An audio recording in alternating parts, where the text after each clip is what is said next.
Bonsoir à toutes et à tous. Donc, je suis très heureux d'intervenir ce soir à nouveau pour Mérédith Santé et vous parler cette fois-ci de l'omarthrose. Juste avant de commencer, je voudrais saluer toutes les femmes qui sont avec nous ce soir. On est le 8 mars, donc c'est la journée mondiale du droit des femmes. Donc, bonjour à toutes les femmes présentes, les médecins, kinés, infirmières.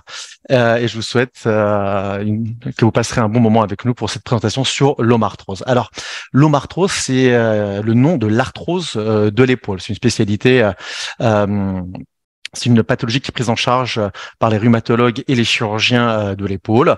Les médecins traitants prennent en charge initialement cette pathologie et nous l'adressent à un moment donné pour discuter la mise en place éventuelle d'une prothèse d'épaule. Nous verrons ce soir comment diagnostiquer l'omarthrose, comment la classifier et quelle prothèse proposer, effectivement, et également à quel moment proposer cette prothèse. Alors,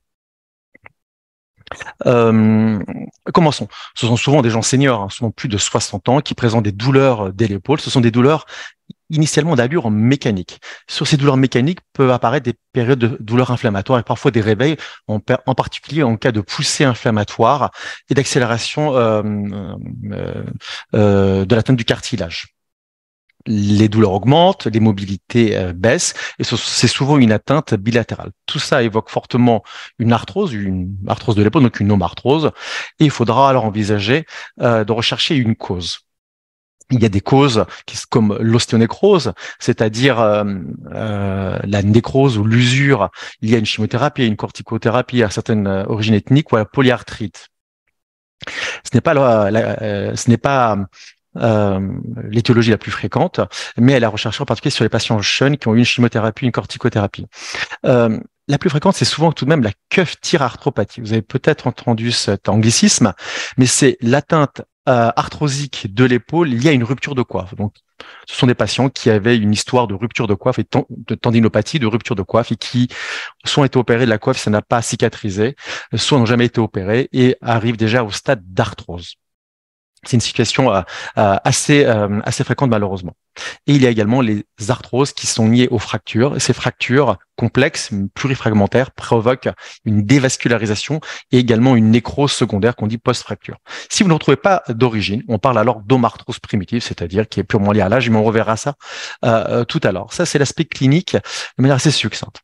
Le patient arrive, vous suspectez fortement une arthrose de l'épaule, il faudra demander des radiographies. Et j'ai mis ici deux radiographies. Celle avec tous les traits rouges, c'est une radiographie normale de l'épaule. Vous voyez que la tête est parfaitement ronde, elle est linéaire, l'espace articulaire est conservé, il n'y a pas de pincement, il n'y a pas de production osseuse aberrante qu'on appelle l'ostéophyte.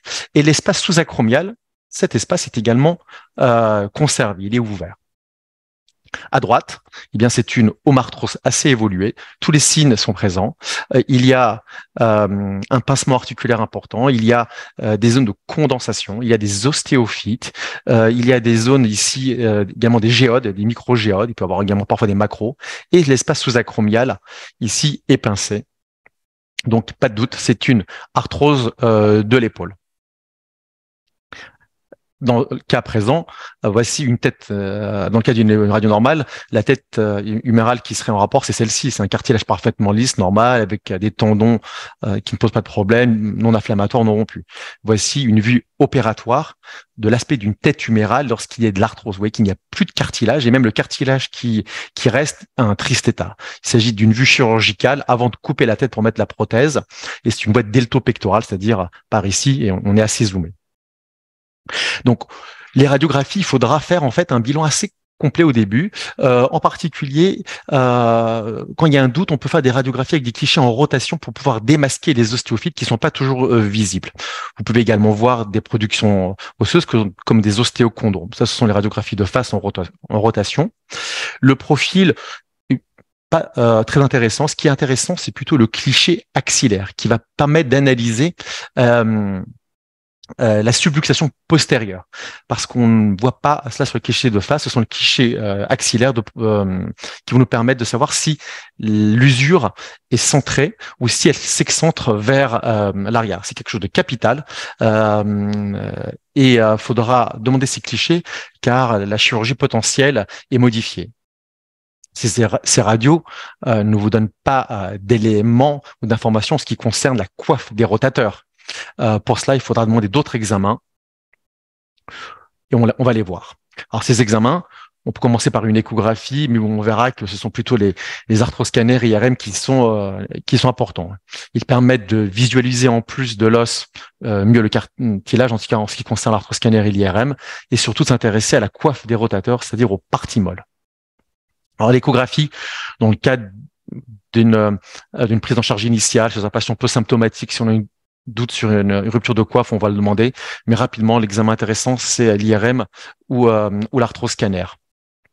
Alors, voici des coupes scanners. Ça n'a pas été injecté, donc il n'y a pas d'injection d'iode. On voit bien sur ces clichés qu'il y a un pincement important des géodes, et sur celui-ci, une usure très importante de la glaine avec une atteinte préférentielle de la partie postérieure de la glaine humérale. Plus tard dans l'exposé, on discutera un peu plus cet aspect-là. L'IRM est capital. Voici une IRM d'une épaule. La coiffe est continue. Certes, elle est dans un état un peu triste, il y a des signes de tendinopathie, mais elle est continue. Ici, on voit qu'il y a un pincement des ostéophytes et une inflammation tout autour. C'est une omarthrose centrée, à coiffe continue, inflammatoire, mais elle est continue. Cette IRM ici retrouve des signes avancés d'ostéonécrose. Il y a des zones de nécrose avec un œdème, des zones de fracture et un tassement. Vous voyez bien qu'il y a un triangle osseux et c'est l'aspect typique des nécroses, c'est-à-dire que ça touche un segment triangulaire de la tête, plutôt à la partie haute de la tête. Et progressivement, l'os nécrose et il y a un effondrement, une accélération de l'arthrose. Voici une coupe horizontale sur IRM. On voit également le pincement postérieur. On voit les ostéophytes antérieurs et postérieurs, une inflammation autour du biceps.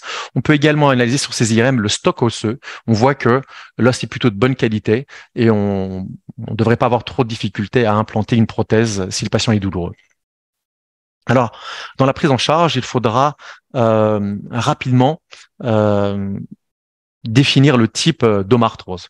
Vous avez certainement entendu le terme omarthrose centrée et omarthrose excentrée. Alors, à quoi ça correspond?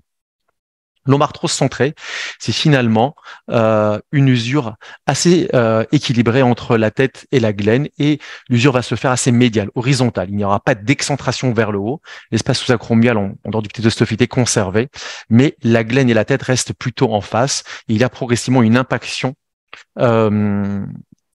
de la tête vers la glaine.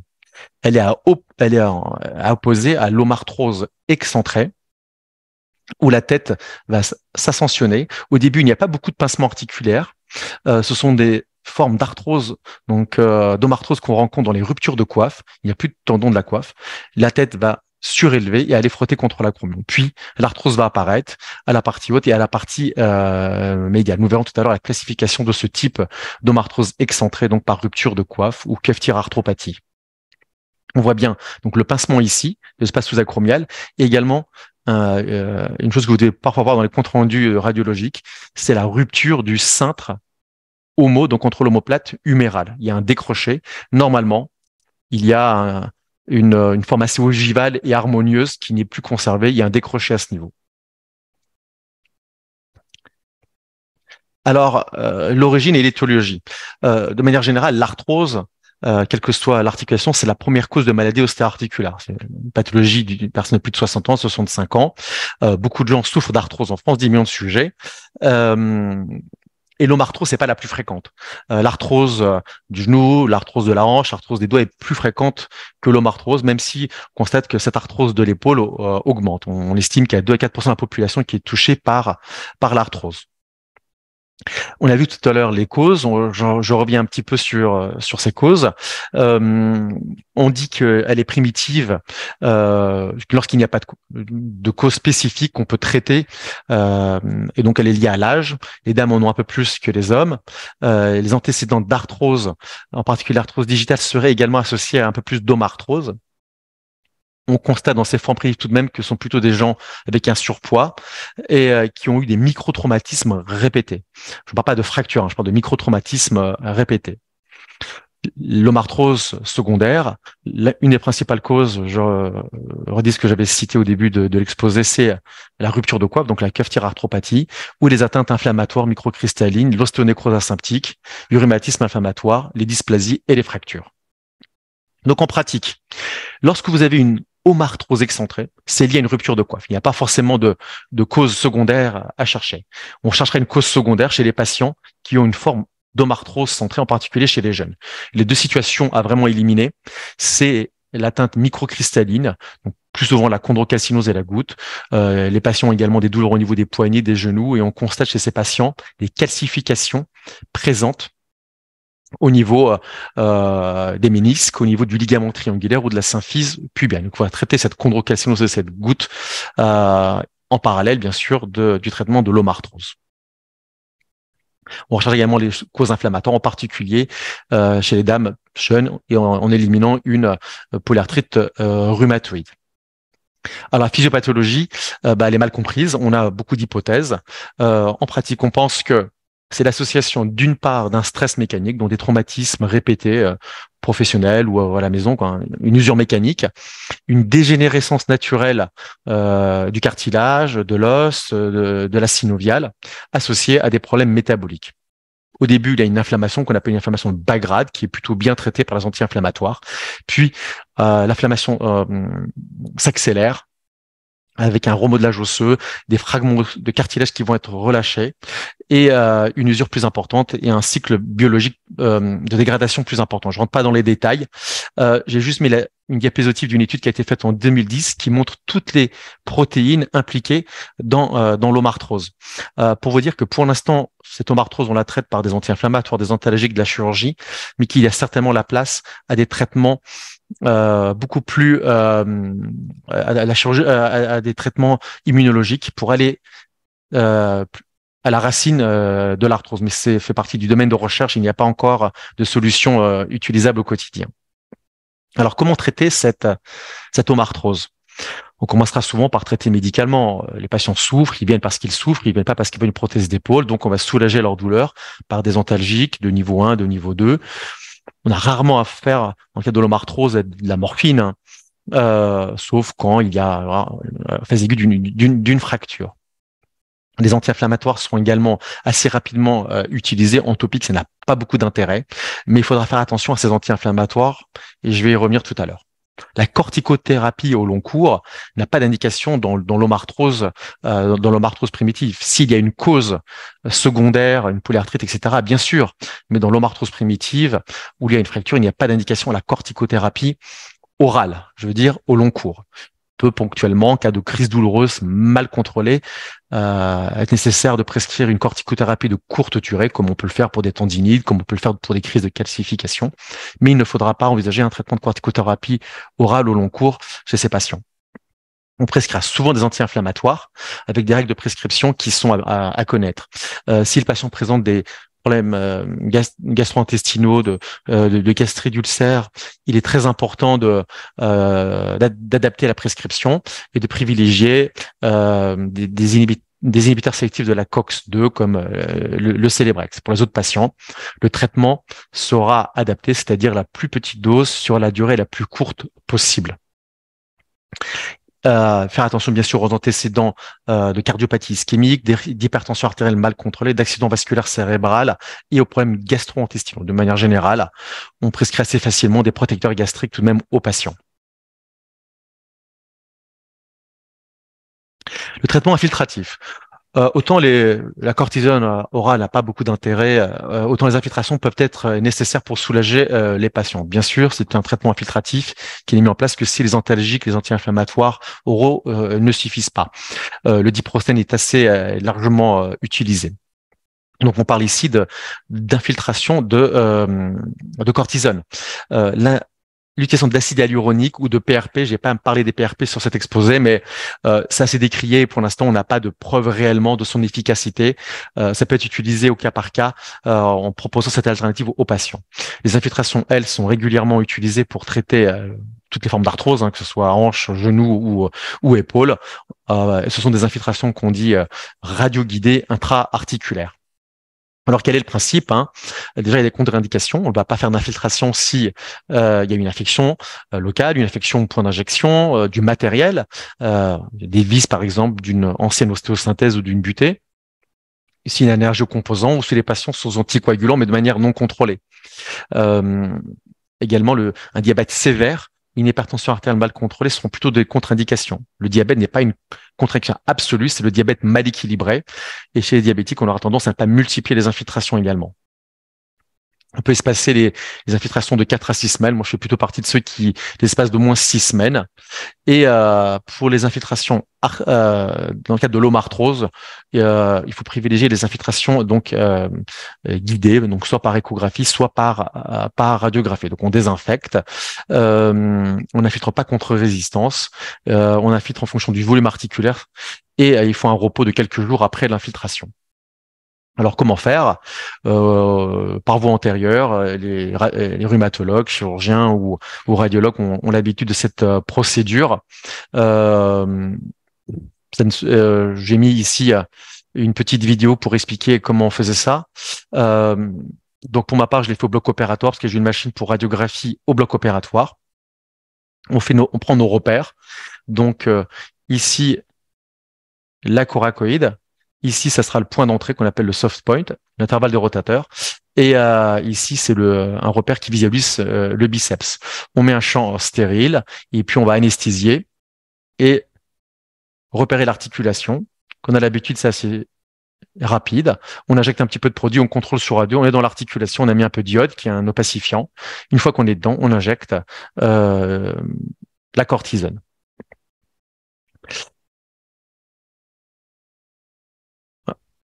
Voilà. Au début, il peut y avoir besoin de rééducation. L'arthrose n'est pas une contre-indication à la rééducation. Bien sûr, il ne faut pas que le patient soit très douloureux, mais l'idée, c'est de garder une trophostie musculaire. Il ne faut pas que le patient ait la double peine, c'est-à-dire une articulation vraie et une articulation usée, et en plus, l'absence de muscle. Dans les formes sévères, la rééducation n'a pas beaucoup de sens. Ça sera juste de l'entretien postural et pour garder la souplesse résiduelle. Mais au début, elle peut être intéressante justement pour entretenir la coiffe et le deltoïde. En particulier, chez les patients qui ont une large rupture de coiffe, il faut que le deltoïde reste fonctionnel si on veut leur mettre une prothèse inversée.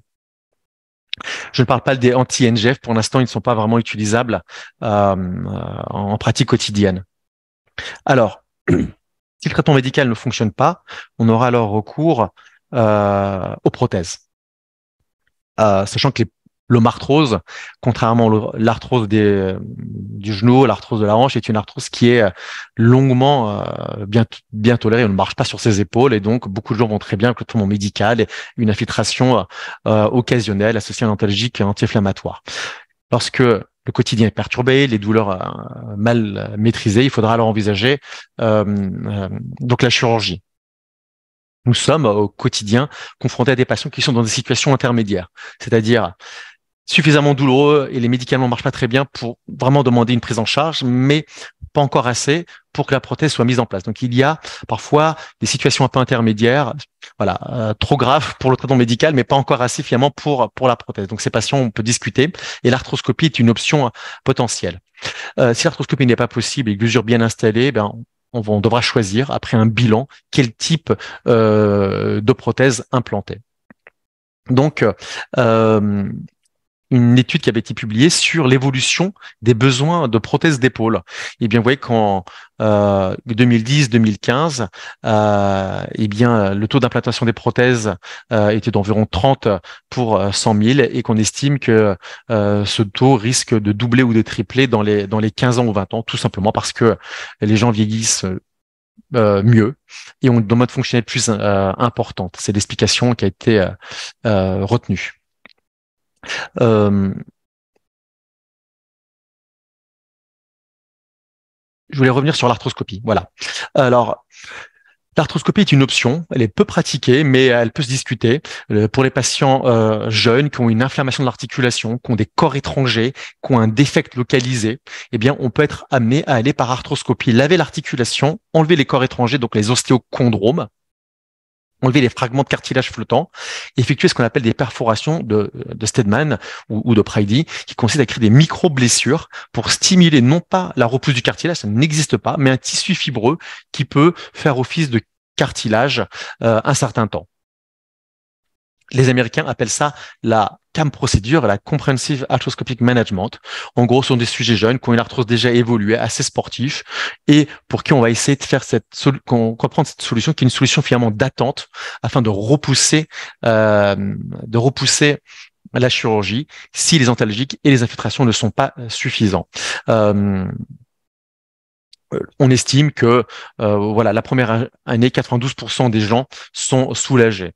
Donc c'est une option à considérer chez les sujets jeunes ayant déjà une arthrose bien installée.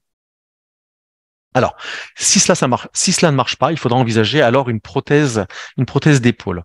Pour pouvoir discuter du type de prothèse d'épaule, il faudra effectuer un bilan complet qui nous permettra de savoir si l'arthrose est centré ou non. Donc, c'est ce qu'on a vu tout à l'heure dans l'exposé.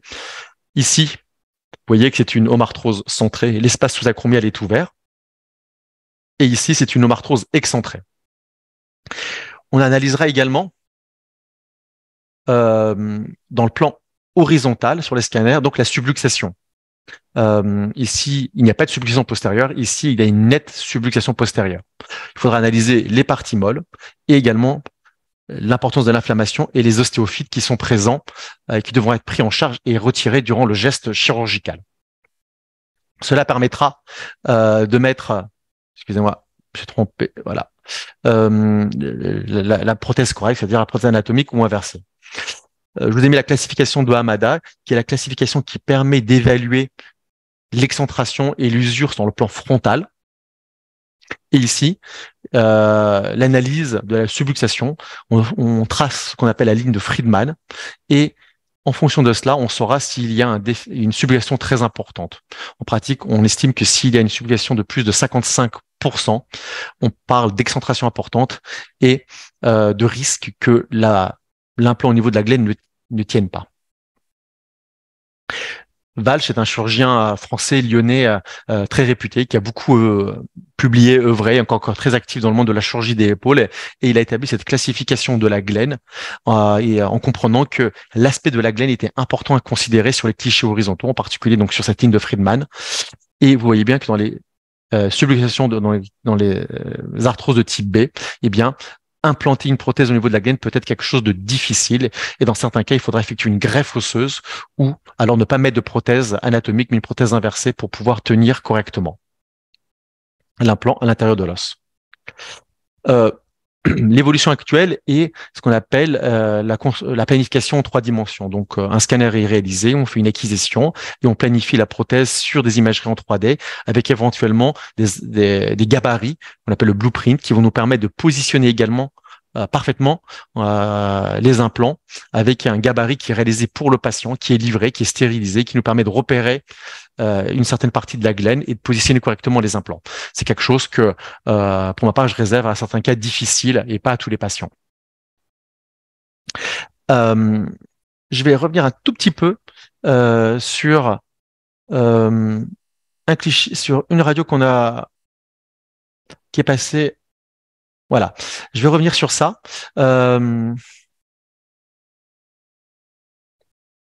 Qui sont les différents types de prothèses. Donc, il y a les prothèses anatomiques, et les prothèses inversées et les prothèses qu'on va réserver aux fractures. Les prothèses anatomiques sont celles qu'on mettra à l'arthrose centrée. Il y a plusieurs types de systèmes d'ancrage. Ici, vous avez le système qu'on appelle de resurfaçage. Finalement, l'os est conservé, mais le cartilage va être poncé et une espèce de bol sera mis sur la tête. Ces prothèses de resurfaçage étaient très, on va dire, on avait beaucoup d'espoir sur ces prothèses, mais finalement, elles sont assez décevantes. Et on privilégie maintenant des prothèses qui vont conserver de l'os, mais tout de même, on va mettre un ancrage plus important. Dans ce cas ici, la tête est coupée, non plus poncée, et on va mettre un système d'ancrage pour pouvoir tenir l'implant anatomique. Lorsque l'os n'est pas assez dense et que ce système d'ancrage ne tient pas, on mettra des tiges courtes ou longues, cimentées ou non cimentées.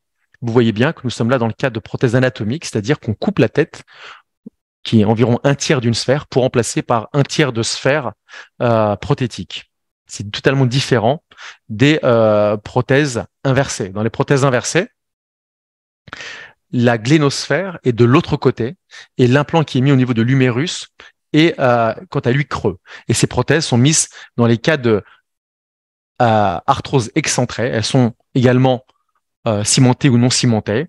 Il peut y avoir des systèmes d'ancrage si l'os est de qualité beaucoup plus court, mais ces prothèses fonctionneront non plus avec la coiffe des rotateurs, mais uniquement avec le deltoïde. Donc j'ai mon petit mannequin plastique ici qui permet de bien montrer tout cela. Donc imaginez que l'arthrose a été enlevée. On a mis une pièce ici. Dans le cadre d'une prothèse anatomique, eh bien, on remplacera la tête par une pièce et c'est la coiffe des rotateurs. On mettra également une pièce de l'autre côté. Voilà, donc là, on a mis une prothèse anatomique totale avec une pièce du côté de la glène et une tiers de sphère finalement du côté de l'humérus. Et cette prothèse fonctionnera avec la coiffe des rotateurs qui n'est pas représentée ici. Lorsqu'il n'y a plus de coiffe de rotateur, eh bien, on met en place une sphère, mais de l'autre côté, au niveau de la glène. Il y a un implant totalement différent au niveau huméral. Et cette prothèse qu'on dit inversée, parce que la sphère est du côté de l'omoplate, fonctionnera non pas avec la coiffe des rotateurs, mais fonctionnera avec le deltoïde. Et ces prothèses ont tendance à abaisser le centre de rotation pour pouvoir remettre en tension le deltoïde qui est représenté ici. Voilà les différents types de prothèses. Alors,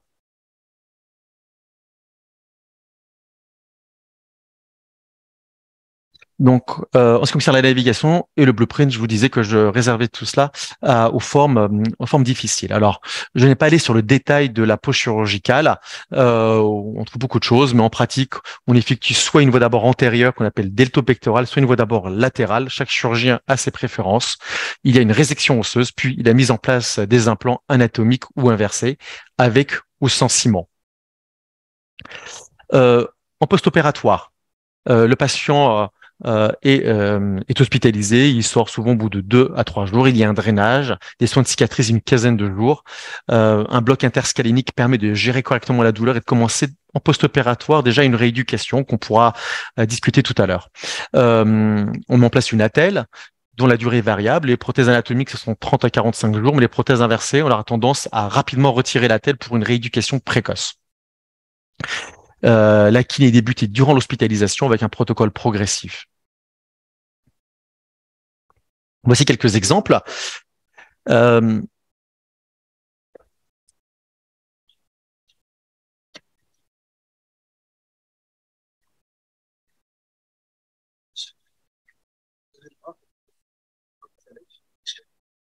ça. Ça fait une semaine, 10 jours. Allez-y, avec la main gauche, vous vous aidez. La main droite pour la main gauche. La main droite, c'est la main droite qui va soulever.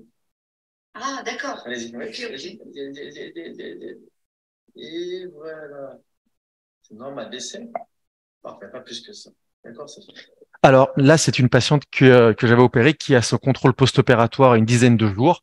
Vous avez peut-être mal entendu parce que c'était le son de la vidéo. Donc la patiente était très douloureuse en préopératoire. Elle avait une poussée inflammatoire très importante. Elle avait un traitement médical complet. Et donc j'ai mis en place une prothèse anatomique que vous avez vue au début du cliché. Et ces formes très inflammatoires, les patients sont très rapidement soulagés, sont assez contents. D'ailleurs, regardez, elle est à 10 jours et elle effectue déjà elle-même du passif. En élévation, ça ne pose pas de problème. C'est en rotation qu'on limitera la mobilité pour les prothèses anatomiques, tout simplement parce que pour mettre une prothèse anatomique, il faut soulever le sous-scapulaire, mettre la prothèse anatomique et réinsérer le sous-scapulaire. Donc la rotation externe sera limitée les 45 premiers jours. Voici le cas d'une patiente qui a une prothèse inversée qui a 10 jours. C'est un peu plus difficile. C'est une dame un peu plus âgée pour qui les suites sont plus difficiles. Mais voilà, elle est peu douloureuse. Et Et cette dame est également très douloureuse. Le fait d'avoir enlevé l'arthrose, désenflammée, finalement, était assez rapidement non douloureuse. Il lui restait un petit peu d'infraspinatus à l'arrière, donc c'est pourquoi elle a quelques degrés de rotation externe, qui n'est pas souvent le cas des prothèses inversées. Et voici une patiente qui a 2 ans. C'est une patiente de voilà. Qui va très bien. Je la vois tous les 2 ans pour son contrôle. Là, c'est une vidéo qui date de 2016, je crois. Enfin, la prothèse date de 2016 et c'est une prothèse inversée qui avait été mise en place de mémoire pour une fracture. Alors, la survie des implants, c'est une question capitale. Alors, les patients, la première chose qu'ils nous demandent, c'est combien de temps va durer ma prothèse. Je vous ai mis ici 2 études, cette première diapo et la suivante, pour analyser la durée de survie qui analyse la durée de survie des implants. Concentrons-nous sur la première et la dernière étude. En pratique, à 5 ans, 98% des implants ont survécu. C'est-à-dire qu'il n'y a pas eu de reprise de complications notables pour les prothèses anatomiques.